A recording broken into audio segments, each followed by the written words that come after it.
दिखावा नहीं, प्यार चाहिए। एक पारिवारिक कहानी में आप सभी का स्वागत है।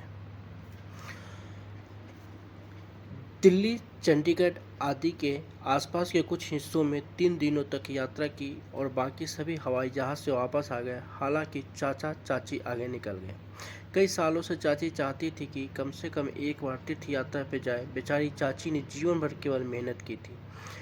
जब उनकी शादी हुई थी तो वो जॉइंट फैमिली वाले घर में आई। इसके अलावा घर में बड़ी बहू होने के कारण घर में 2 देवर और 3 ननद की शादी प्रसव सब चाची ने की। चाचा की सरकारी नौकरी थी, लेकिन एक साधारण लिपिक की उस समय तनख्वाह बहुत कम थी, इसलिए उन्हें हर समय बड़ी कड़ी मेहनत करनी पड़ती थी। लेकिन कभी चाची ने शिकायत नहीं की कि उन सभी की शादी हो जाने के बाद उनमें से हर एक को एक अलग दुनिया मिल गई और चाचा चाची एक एहसान को भूल गए। इसके अलावा उनकी अपनी दुनिया भी फल फूल रही थी। तब खर्चा इतना था कि घूमने की तो बात ही दूर की। रिटायरमेंट के बाद मिले पैसों से और जीवन भर की बचत से 2 मंजिला मकान बनाया और 2 बच्चों के जीवन यापन की समस्या दूर हो गई। बड़े के पास काफ़ी अच्छी नौकरी थी, लेकिन छोटे का ध्यान चंचल था और वह ज़्यादा देर कहीं टिकता नहीं था। अंत में उसके चाचा ने उसे दुकान लगाने के लिए पैसे दिए। लड़कियों के लिए एक अच्छा घर देखने के बाद सब कुछ ठीक हो जाता है। हाल ही में यह पता चलता है कि गांव के पास उनके खेत को बांध दिया जाएगा और उन्हें सरकार से मुआवजे के रूप में पैसा मिला। अब चाचा जी ने खेती के साथ साथ गांव के पास का घर भी बेच दिया, इसलिए उन्हें अच्छी खासी रकम मिल गई। मिली रकम को जमीन या रियल एस्टेट में दोबारा निवेश करने पर टैक्स में छूट मिलती है और पैसा सुरक्षित रहता है। तो क्या हमें खेत की ज़मीन खरीदनी चाहिए? घर में रोज़ घर को लेकर चर्चा हो रही थी। मुलाकातें होने लगी। दलाल का आना जाना बढ़ गया। चाची जी को तो समझ में नहीं आ रहा था कि क्या करे। इसी समय चाची ने कहा कि वह 4 धाम यात्रा पर जाना चाहती है, इसलिए भले ही यह यात्रा निकाली गई। चाचा ने कम से कम 3 दिनों तक सभी को खुश किया और फिर आगे बढ़ गए। लेकिन जब तक वह वहाँ थे, बहन और भाई की दैनिक सलाह जारी रही। सबको डर था कि अब चाचा न जाने कितना खर्च कर देंगे, हमारे लिए कुछ रखेंगे या भी नहीं। हमारा भी अधिकार है। जब तीनों बच्चों के माता पिता का फ़ोन आया तो आप जब वापस आए तो वह यही सुझाव देंगे कि हम यह फ्लैट खरीद लें या खेती बाड़ी आदि रखें। 17-18 दिनों के बाद चाची चाचा वापस आए और गंगा पूजा का कार्यक्रम तय किया गया। रात के खाने के लिए 100 से 150 लोगों को आमंत्रित किया गया था। तीनों लड़कों को यह बिल्कुल पसंद नहीं था कि वह सबके सामने अपनी खुश मिजाज होने के दिखावा कर रहे थे। दावत और पूजा अच्छी तरह से हो गई थी और सभी अपने अपने घर चले गए।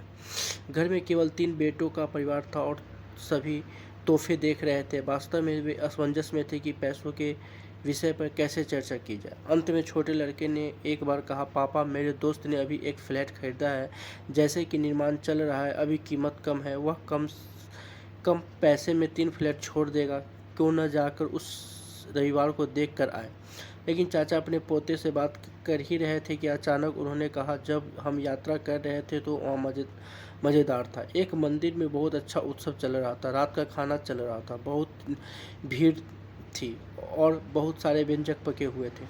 उसी वक्त मंदिर पर भजनों और श्रद्धालुओं ने नृत्य किया। मैं धीरे धीरे वहाँ सोचकर मंदिर के दर्शन मिलेंगे या नहीं, लेकिन हाँ, कमरा बिल्कुल खाली था। हर कोई बाहर था और भगवान और मैं कमरे में अकेले थे और देवता मुझसे बोलने लगे। उतने में बड़ा बेटा गुस्से से बोला, पापा, राजू जो कह रहा है क्या आप सुन रहे हो? लेकिन पापा इस बात को पूरी तरह से अनसुना कर दिया और बात करते रहे।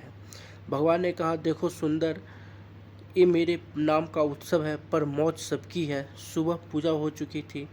फूल पत्ते पानी मुझ पे रखे, अब वह फूल पत्ते सड़ रहे हैं, उसकी दुर्गंध फैल रही है, उसमें के कीड़े मुंह पर चल रहे हैं और अब इस गंदगी को कोई साफ नहीं करना चाहता। 5-6 बार आरती कर दी गई, लेकिन अब साउंड प्रोजेक्टर से भरपूर संगीत और कर्कश गाने बज रहे हैं। सब खाने पीने में लगे हैं, लेकिन मुझे भोग लगाना भूल गए हैं। जैसे ही चाचा जी कुछ और कहने वाले थे, उतने में उनकी बेटी मिष्टी गुस्से में बोली, क्या फालतू की बातें कर रहे हो पापा?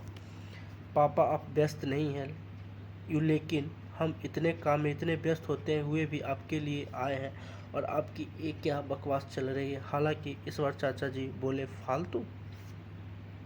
मैं बकवास नहीं कर रहा हूँ, जो कुछ भी कह रहा हूँ मैं आपको सच कह रहा हूँ। आप हमारे लिए नहीं बल्कि सिर्फ पैसों की सेवा करने आए हैं। जब हम यात्रा कर रहे थे तो हर कोई मुझे अलग अलग योजनाएं बता रहा था, लेकिन आप में से एक ने हमारे स्वास्थ्य के बारे में नहीं पूछा। हम क्या खा रहे हैं, कहाँ जा रहे हैं और हम कहाँ रह रहे हैं, आपने पूछताछ भी नहीं की। हमने तो जीवन भर मेहनत करके 4 पैसे कमाए, अपने जीवन को बेहतर बनाने की पूरी कोशिश की। हमारा कर्तव्य था, लेकिन हम अपनी ज़िंदगी जी नहीं पाए, खुशी भी कहीं महसूस ही नहीं हुई। आपने इस बारे में कभी सोचा? जब यात्रा पर आपकी माँ का जन्मदिन आया तो आप तीनों में से किसी ने साधारण शुभकामनाएं भी नहीं दी अपनी माँ को। मुझे पता है कि मेरे पास जो पैसा है उनका क्या करना है। ऐसे ही मेरे बाल धूप में सफ़ेद नहीं हुए। मैंने 3 फ्लैट में पैसा लगाया है और बाकी के पैसे पोते के नाम फिक्स्ड डिपॉजिट में रखे हुए हैं। उन्हें वह पैसे उनकी शादी में मिल जाएंगे, लेकिन तीनों फ्लैट मेरे और तुम्हारी माँ के नाम पे रहेंगे। मैं तीनों घर किराए पे दूंगा, लेकिन मैं घर का किराया तुम्हारे माँ के हाथ में दूंगा।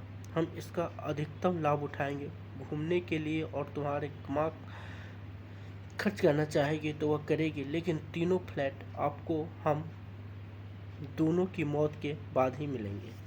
हमारे जीवन भर मेहनत करने के कमाया है और आपको भी मेहनत से कमाना चाहिए, तब आपको पैसे की सही कीमत पता चलेगी। सचमुच आज घर पर देवता भी बातें करने लगे थे। मंदिर के भगवान को साज सजावट और दिखावा नहीं चाहिए, उन्हें मन से भक्ति चाहिए, और घर में देवताओं को चाहिए थोड़ा सा प्यार। क्या उन्हें यह सब मिलेगा? धन्यवाद दोस्तों, इस कहानी को पूरा पढ़ने के लिए और देखने के लिए।